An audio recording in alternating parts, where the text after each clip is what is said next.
Assalamualaikum warahmatullahi wabarakatuh. Hai teman-teman, hari ini kita akan membuat resep yang simple, yaitu cream cheese dengan bahan yang ekonomis, simple, dan pastinya anti gagal.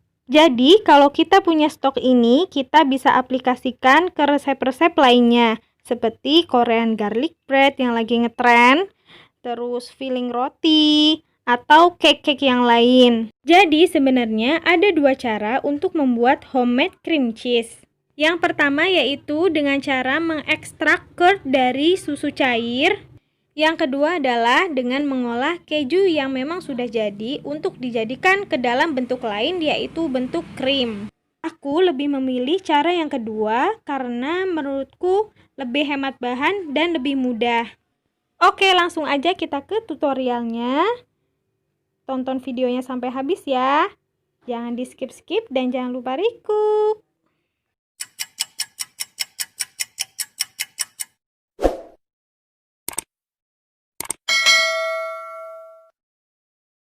Bahan-bahan yang dibutuhkan pertama adalah keju. Ini aku pakai gabungan antara keju slice dan keju parut. Susu cair UHT dan tepung maizena. Langkah-langkahnya yang pertama adalah masukkan keju ke dalam panci, kemudian susu cair dan tepung maizena. Aduk-aduk hingga tercampur rata, lalu masak di atas kompor dengan api yang sedang. Aduk-aduk terus hingga keju meleleh dan konsistensinya akan mengental seperti ini.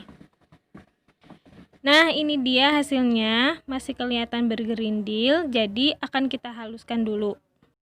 Blender hingga halus. Ini aku pakai blender ya, teman-teman. Tapi kalau kalian mau pakai saringan juga boleh.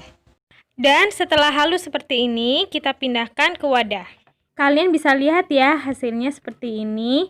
Cantik, glowing, shining, shimmering, splendid, aromanya wangi, rasanya gurih. Kalian wajib cobain ya. Lumayan kan untuk menghemat budget baking. Sekian dulu video hari ini. Semoga berkah dan bermanfaat. Jangan lupa untuk di-subscribe, like, komen, dan share ke seluruh sosial media yang kalian punya. Wassalamualaikum warahmatullahi wabarakatuh.